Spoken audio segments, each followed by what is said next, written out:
नमस्कार शेतकरी बांधवांनो, स्वागत आहे आपलं आमच्या आजच्या व्हिडिओमध्ये.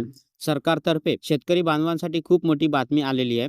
लवकरच आपली पीएम किसानची 22वी इन्स्टॉलमेंट आपल्या खात्यामध्ये जमा होणार आहे. देशातील अल्पभूत शेतकऱ्यांसाठी नवीन वर्षाची सर्वात मोठी बातमी समोर आलेली आहे. पंतप्रधान किसान सन्मान निधी म्हणजे पीएम किसान योजनेचा 21वा हप्ता यशस्वीपणे वितरित झाल्यानंतर आता कोट्यवधी शेतकऱ्याचा 22वा हप्ता लवकरच शेतकरी बांधवांच्या खात्यामध्ये जमा होणार आहे. केंद्र सरकारच्या नियमानुसार या योजनेचा हप्ता दर 4 महिन्यांनी दिला जातो. 21वा हप्ता नोव्हेंबर 2025 मध्ये शेतकऱ्यांना मिळाला होता. त्या चक्रानुसार 22व्या हप्त्याचे 2000 रुपये शेतकऱ्याच्या खात्यात फेब्रुवारी 2026च्या शेवटच्या आठवड्यात किंवा मार्च 2026च्या पहिल्या आठवड्यात जमा होण्याची दाट शक्यता आहे. होळीच्या सणापूर्वी शेतकऱ्यांना ही मोठी भेट मिळण्याची चिन्हे दिसत आहेत. शेतकरी बांधवांनी आपला हप्ता अडकू नये म्हणून शेतकरी बांधवांना ह्या 3 गोष्टी त्वरित करायच्या आहेत. अनेक शेतकरी पात्र असूनही काही शेतकऱ्यांचे तांत्रिक अडचणीमुळे हप्ता चुकू नये यासाठी आपल्याला हे काही गोष्टी लक्षात घ्यायच्या आहेत. सर्वात अगोदर तर आपल्याला आपली ई-के-वाय-सी करायची आहे. हे आपली ई-के-वाय-सी आपण पीएम किसान पोर्टलवरून OTP द्वारे किंवा आपल्या जवळच्या CSC सेंटरवरती जाऊन आपण बायोमेट्रिकद्वारे आपण आपली ई-के-वाय-सी करू शकता. आणि दुसरा म्हणजे आपल्याला आपला बँक अकाउंट हा आपल्या आधार कार्ड सोबत लिंक करायचा आहे. ज्यांचं झालं नसेल त्यांनी आपल्या जवळच्याच सेतू केंद्रामध्ये किंवा आपल्या जवळच्याच कॅफेमध्ये जाऊन करून घ्यायचे. आणि ज्यांचं झालं असेल त्यांना कसे चेक करायचे आहे ते मी आता आपल्याला या व्हिडिओमध्ये सांगणार आहे.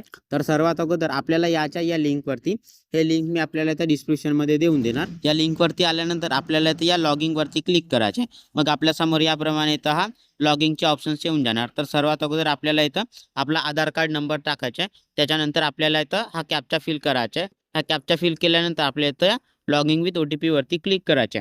मग आपल्या या आधार कार्डला जो मोबाईल नंबर जोडला असेल त्या मोबाईल नंबरवरती एक OTP सेंड होऊन जाणार. ते OTP आपल्याला इथं फिल करायचे आहे. OTP फिल केल्यानंतर आपल्याला इथं लॉगिंगवरती क्लिक करायचे आहे. मग याप्रमाणे इथं आपण सक्सेसफुली लॉगिंग होऊन जाणार. आपण इथं बघू शकता आपली इथं प्रोफाईल येऊन जाणार आणि इथं आपल्याला आपल्या आधार कार्डचे संपूर्ण इथं डिटेल्स मिळून जाणार. तर इथं आपल्याला थोडंसं खाली स्क्रोल करायचं आहे आणि इथं आपल्याला हा बँक सीडिंग स्टेटसचा इथं ऑप्शन दिलेला आहे. आपल्याला याच्यावरती क्लिक करायचं आहे.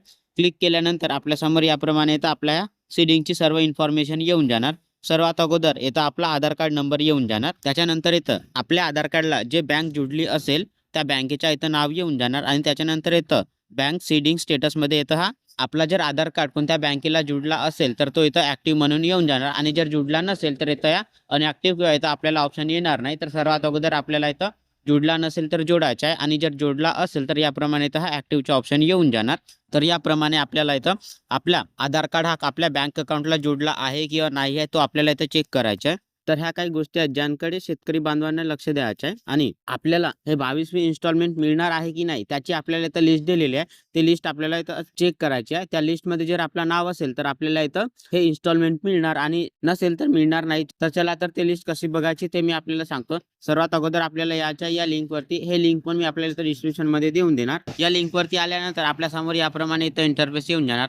त्याच्यानंतर आपल्याला इथं थोडासा खाली स्क्रोल करायचा आहे आणि इथं खाली आपल्याला हा बेनिफिशरी लिस्टचे ऑप्शन दिलेले आहे. तर आपल्याला इथं या बेनिफिशरी लिस्टवरती क्लिक करायचं आहे. मग आपल्यासमोर नेक्स्ट पेजवर याप्रमाणे इंटरफेस येऊन जाणार. तर सर्वात अगोदर इथून आपल्याला आपला राज्य सिलेक्ट करायचं आहे. त्याच्यानंतर इथून आपल्याला आपला जिल्हा सिलेक्ट करायचा आहे. जिल्हा सिलेक्ट केल्यानंतर इथून आपल्याला तालुका सिलेक्ट करायचा आहे आणि त्याच्यानंतर आपल्याला इथून आपल्या गावाचे नाव सिलेक्ट करायचे आहे. गावाचे नाव सिलेक्ट केल्यानंतर आपल्याला इथं या गेट रिपोर्टवरती क्लिक करायचं आहे. मग याप्रमाणे आपल्याला इथं आपल्या गावाची संपूर्ण लिस्ट येऊन जाणार. ज्यांच्या इथं पीएम किसानच्या 22वी इन्स्टॉलमेंट इथं जमा होणार आहे त्यांच्या सर्वांच्या इथं नाव येऊन जाणार. तर आपल्याला इथं आपलं नाव चेक करायचं आहे. आपला जर इथं नाव असेल तर आपल्याला इथं इन्स्टॉलमेंट येऊन जाणार आणि नसेल तर आपल्याला इथं इन्स्टॉलमेंट नाही येणार. तर मित्रांनो, अशा प्रकारे आपल्याला इथं आपल्या पीएम किसानच्या 22व्या इन्स्टॉलमेंटसाठी इथं काही आपल्याला गोष्टी करायच्या आहेत. आणि आपल्याला जर हा व्हिडिओ आवडला असेल तर आमच्या व्हिडिओला लाईक आणि अशाच प्रमाणे व्हिडिओ पाहण्यासाठी आमच्या चॅनलला सबस्क्राईब करायला विसरू नका.